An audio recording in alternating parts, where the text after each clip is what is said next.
Para aquellos que quieren mejorar su vida devocional, para los que necesitan ayuda espiritual, para todos los que desean un contacto diario con Dios, presentamos Radio Amanecer en Estudio, un alimento espiritual para tu alma. Con nosotros, el conductor de esta entrega, Pastor Juan Francisco Scroggins.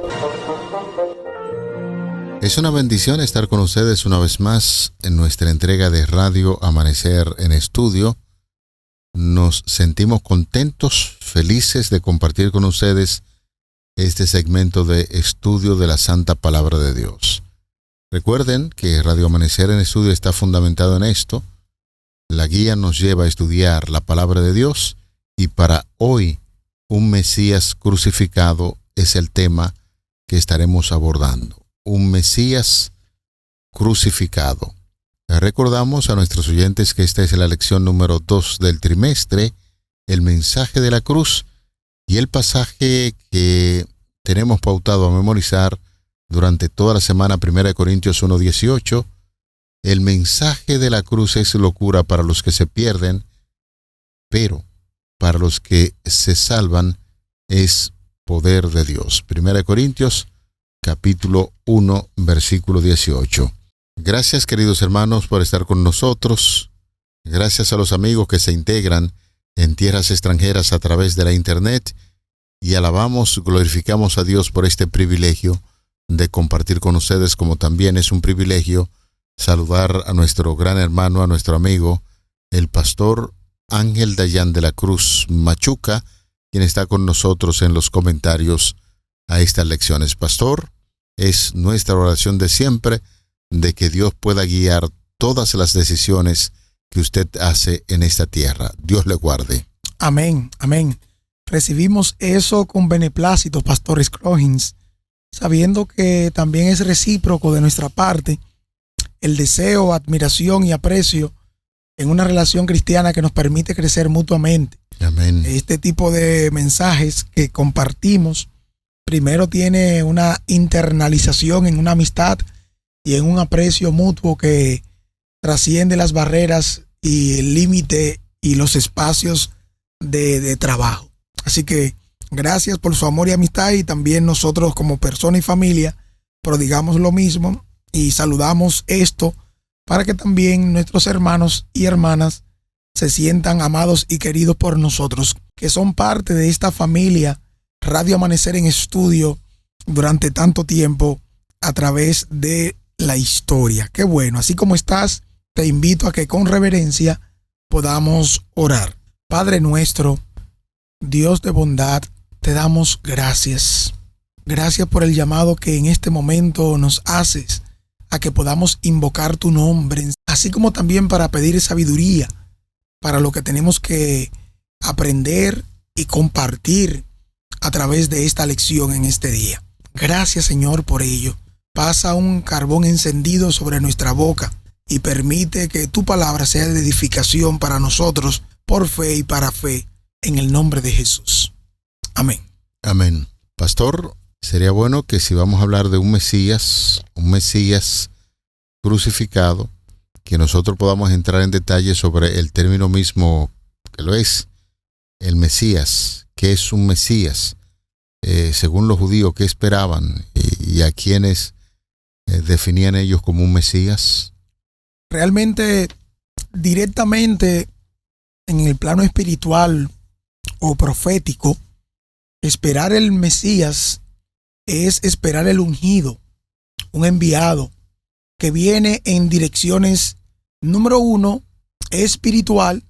Ellos están pensando en un sentido porque esperaban un Mesías que los libertaría del yugo de la esclavitud romana, que podría libertarlo de los impuestos, podía venir e ir con ellos frente en la guerra y darle una victoria que le permitiera no ser más esclavos.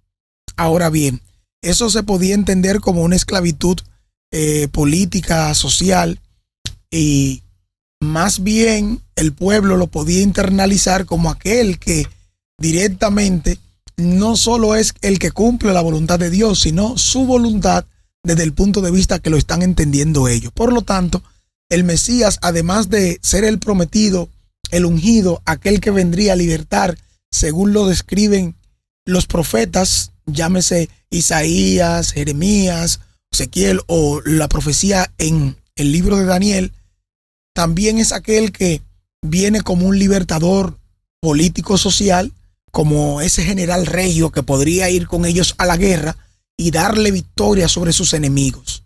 Aunque luego vamos a la escritura y literalmente es muy diferente a lo que ellos estaban pensando. Por eso alguien definía en términos generales que el Mesías proviene de una palabra hebrea que significa literalmente ungido, como bien usted estaba puntualizando. Es importante destacar que en el ámbito cristiano se ve al Mesías ya de una manera diferente a como lo veía el judío, que tradicionalmente Mesías para ellos no era un ser divino, ni el Hijo de Dios, ni un Salvador espiritual que quitara los pecados del mundo. Se le concebía estrictamente como un líder humano, moral y terrenal, conforme a la descripción que usted estaba haciendo.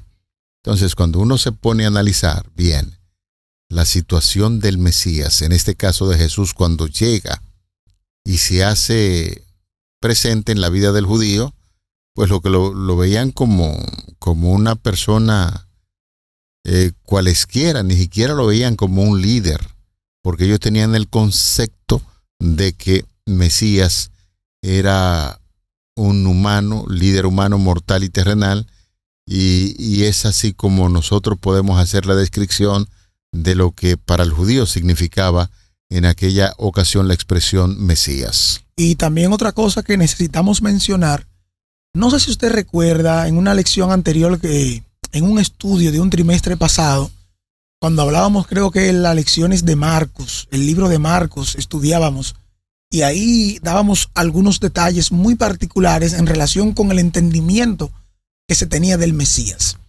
Este origen, el origen del Mesías, tenía que tener una descendencia real, una sangre de la realeza, porque la parte aristocrática del entendimiento del Mesías no se puede quitar, porque el pueblo lo podía entender así, y a nivel político un Mesías podía ser un heredero al trono, aquel que podía traer las palabras que van a dar esperanza, que van a dar fortaleza, pero también iremos con el pueblo a la guerra para librarlo de las manos del enemigo. Y el Mesías, en sus palabras, tendría ese compromiso, ese centro que ahora quien escucha, que es el pueblo, entonces puede centrarse en él. Aunque necesariamente, como bien mencioné al inicio del comentario, no está esto descrito o mencionado en la palabra de Dios que sería así. Eso es a nivel aristocrático, a nivel político, social. ¿Me doy a entender? Claro. Ya que había diferentes ideas, había diferentes corrientes en relación de cómo sería el Mesías y quién sería el Mesías. Ahora, cuando vamos a la palabra de Dios, ya a lo que está escrito, entonces es lo que usted puede ahora bien mencionar. Bueno, pero entonces sería que en torno a la naturaleza y la identidad que tenía el Mesías, podría ser considerado como una persona completamente humana, nacida de padres normales, que comerá, envejecerá y eventualmente morirá, heredando su liderazgo a su descendencia. Es importante, pastor, y me gustó mucho lo que usted está puntualizando, que cuando se hablaba de un Mesías había que pensar en un linaje real, un descendiente directo por vía paterna, por ejemplo en el caso del rey David. Por eso se le llamaba un Mesías de David, descendiente de David, y sería un erudito ejemplar totalmente observante de lo que son los mandamientos fundamentales del judaísmo. ¿Cuál debía ser la misión en la tierra de un Mesías? para que una persona sea reconocida legítimamente como Mesías allí en el judaísmo, debía cumplir con profecías históricas y políticas concretas en torno a la vida. Traerá a todos los judíos, decían ellos, de regreso a la tierra de Israel desde el exilio. Va a edificar el tercer templo de Jerusalén en su sitio histórico. Además de eso, marcaría lo que es el inicio de una época de paz global definitiva, donde no existirían las guerras, el hambre ni el odio entre las naciones. Por eso, ellos decían que cuando ese Mesías llegara iba a restaurar el reino independiente de Israel y su gobierno iba a ser un gobierno justo. Es decir, que todo el enfoque que ellos tenían acerca de ese personaje, el Mesías, era sencillamente desde la óptica de un líder entre ellos que haría todas estas cosas. Y ya vi que usted tiene como el anhelo de arrancar y cosas y hacer la comparación ahora con lo que la Biblia realmente enseña acerca del Mesías que nosotros estamos estudiando, el Mesías Cristo Jesús. Claro, y que ahora se entiende en el título que nos ocupa para este momento, un Mesías crucificado. Este entendimiento ya nos va a llevar a continuar con lo que el apóstol Pablo viene diciendo, porque Pablo sostiene desde el mismo principio que el mensaje de la cruz es poder de Dios para quienes aceptan ser salvos. Sin embargo, la cruz entendida fuera de la fe, fuera de los creyentes, tiene otro matiz, tanto de rechazo, de negación y sobre todo de locura en la manera como ellos están percibiendo. Sin embargo, para los creyentes, la cruz ofrece claramente un entendimiento sobre lo que es la sabiduría de Dios para ofrecer la salvación a aquellos que no merecen justicia ni tienen cómo alcanzarla. Pero la cruz ahora muestra cómo ese favor de Dios se da como un entendimiento de que Dios acepta esto. Y lo hace a través de su ofrecimiento, a través de su entrega. Es por eso que la cruz también es una señal o un símbolo, aunque los judíos no lo reconocieran como tal y mucho menos anhelar de manera clara que esto obedeciera a un milagro. Específicamente los mismos discípulos tampoco lo aceptaban.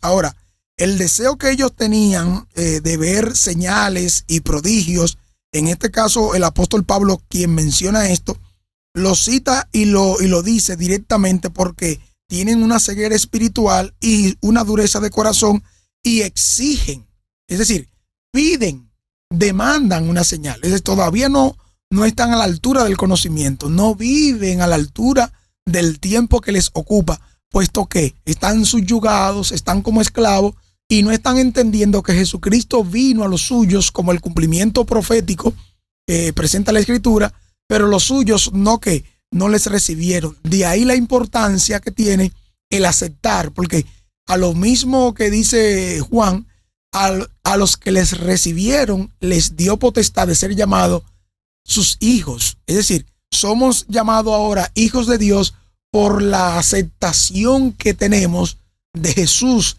su persona y el regalo para nosotros. Aunque murió en la cruz, Él lo hizo fue para garantizar nuestra salvación, y esto ahora obedece a que cada uno de nosotros necesitamos tener fe y confianza para aceptar ese regalo que Dios ha hecho por nosotros. De hecho, el concepto que tienen los judíos acerca de ese Mesías es un concepto distorsionado de lo que enseñaba el Antiguo Testamento. Así es.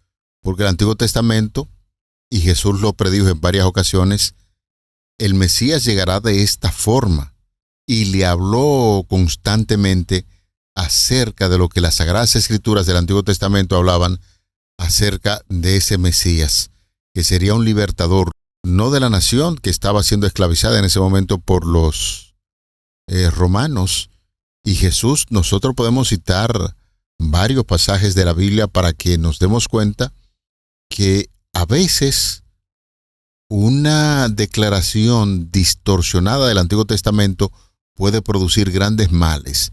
Jesús se empeñó en darle a entender a sus seguidores en aquel entonces cómo iba a ser ese Mesías.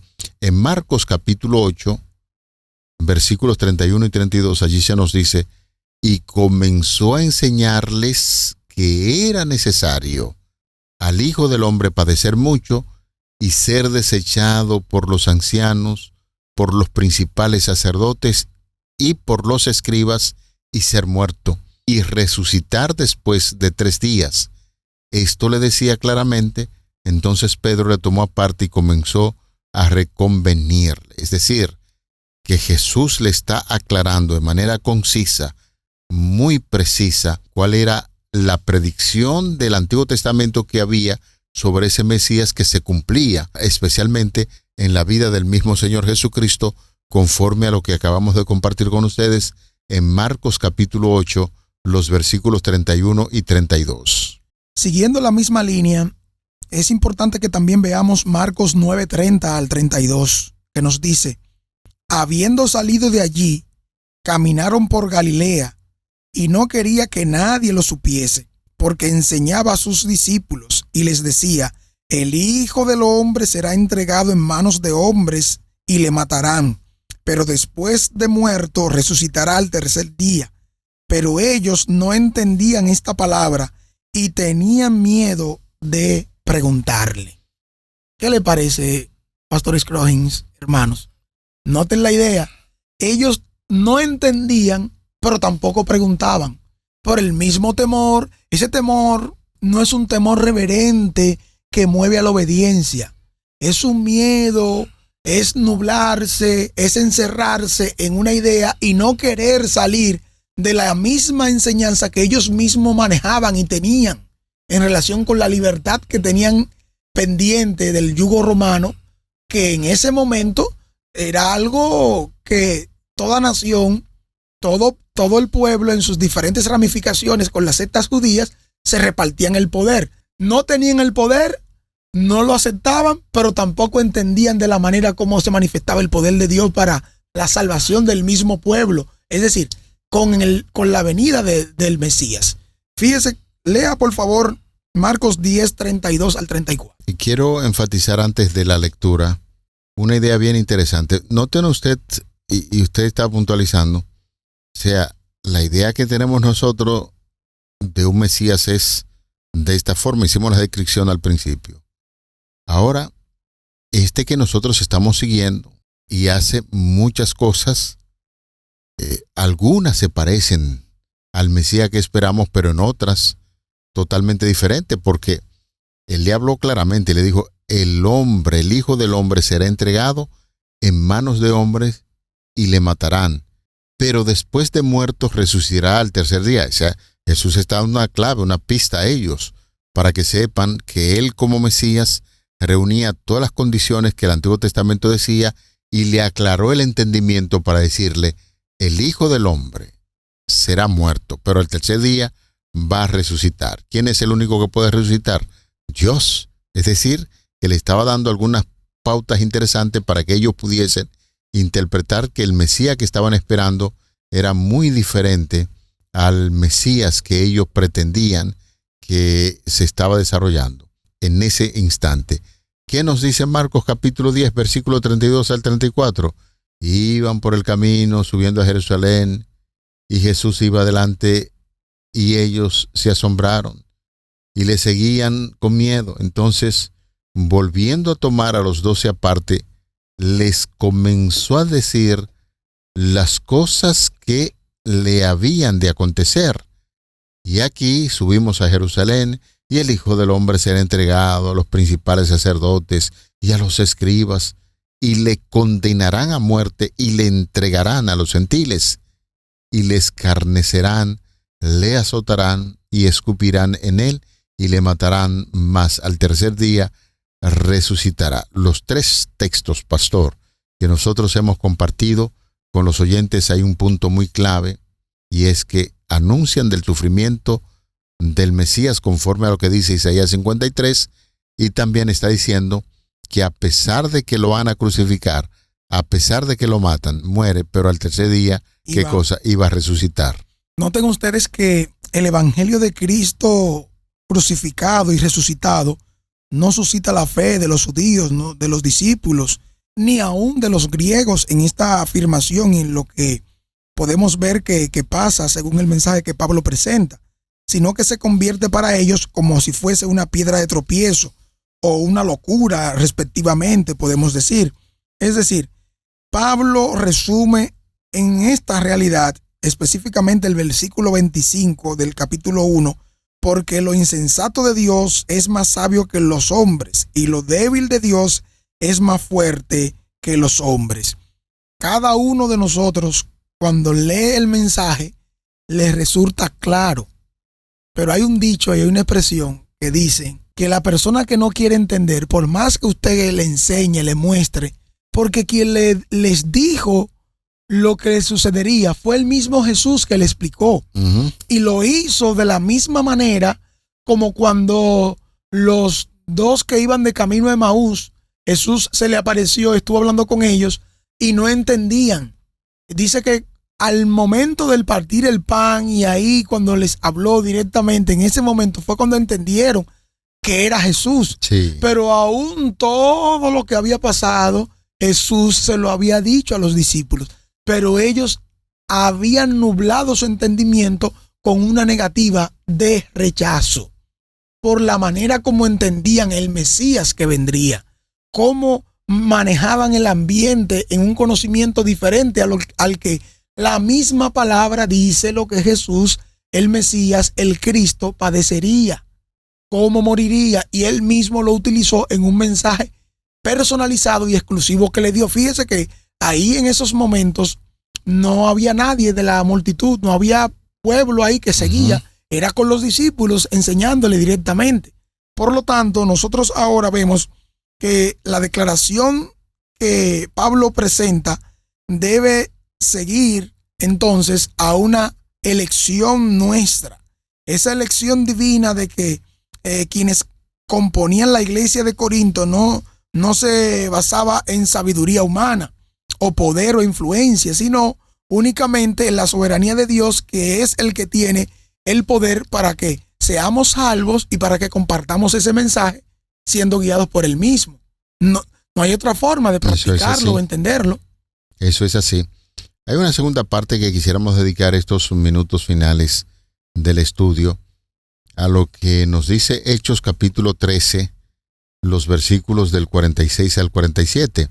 Es bastante extenso y vamos a hacer un resumen de lo que se ve en esta declaración de la Biblia. Ahí nosotros encontramos en este capítulo 13, los versículos del 16 al 47, se registra lo que es el primer gran discurso misionero del apóstol Pablo en la sinagoga de Antioquía. Este pasaje, señores, marca un principio de inflexión en el Nuevo Testamento, ya que el mensaje de salvación pasa formalmente de los judíos a las naciones gentiles, y por eso se podría mirar este discurso de la siguiente manera. Ahí se hace la historia de Israel como preparación. El apóstol toma la palabra ante los judíos y gentiles que estaban allí temerosos de Dios y hace un recorrido histórico rápido. Recuerda la liberación de Egipto a los 40 años en el desierto, la conquista de Canaán, el período de los jueces, el reinado de Saúl, y concluye esta sección destacando al rey David, a quien Dios prometió una descendencia eterna. Otro de los puntos que vemos en este discurso tiene que ver con el mismo Señor, que es el cumplimiento de la promesa. Los versículos del 23 hasta el 37. Se encuentra también el anuncio de la justificación, versículos del 38 hasta el 41. Y finalmente lo que vemos en este gran discurso es el giro hacia los gentiles. Dicho discurso causa un gran impacto y notamos entonces cuál es la reacción que hay entre los judíos y el trabajo importante que el apóstol Pablo destaca aquí que iba a realizar, porque el mismo Señor Jesucristo lo envió a predicar tanto a los judíos como a los gentiles. Estas palabras que fueron escritas, que fueron enviadas a través del apóstol Pablo a su auditorio, confirma una vez más que estaba escrito, estaba dicho por Dios a través de los profetas lo que sucedería, lo que acontecería, y la decisión que ellos debían tomar debía ser una aceptación contundente para que vean cómo Dios obraría milagros de una manera que se vea que el pueblo está aprovechando la oportunidad de salvación que Dios le ha dado. Sin duda alguna, el Mesías crucificado era algo totalmente inaceptable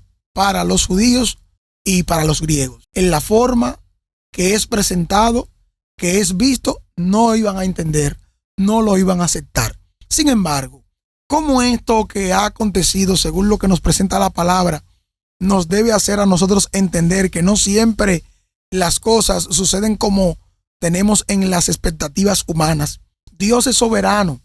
Dios actúa a través del tiempo para cumplir, ¿verdad?, el programa de salvación. Y este programa de salvación que Dios lo ejecuta a través de la historia humana, lo hace a través de su soberana voluntad.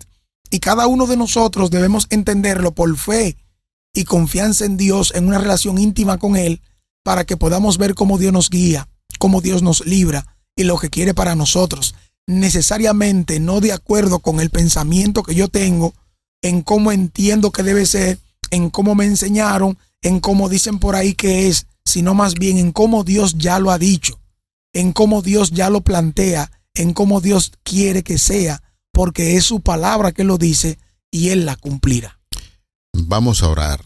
Padre, en esta hora cuando estamos cerrando con el estudio, permite que podamos tener una mente entendida. Si hemos tenido algún concepto errado en cuanto a la salvación, permite que el Espíritu Santo siempre nos esté impresionando para poder entender tu palabra.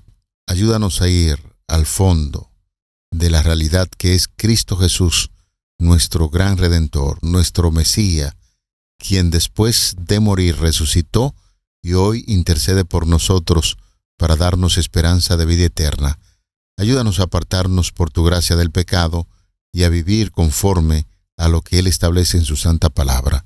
Te lo pedimos en el nombre de Jesús. Amén. Amén. Para aquellos que quieren mejorar su vida devocional, para los que necesitan ayuda espiritual, para todos los que desean un contacto diario con Dios, hemos presentado Radio Amanecer en Estudio, un alimento espiritual para tu alma.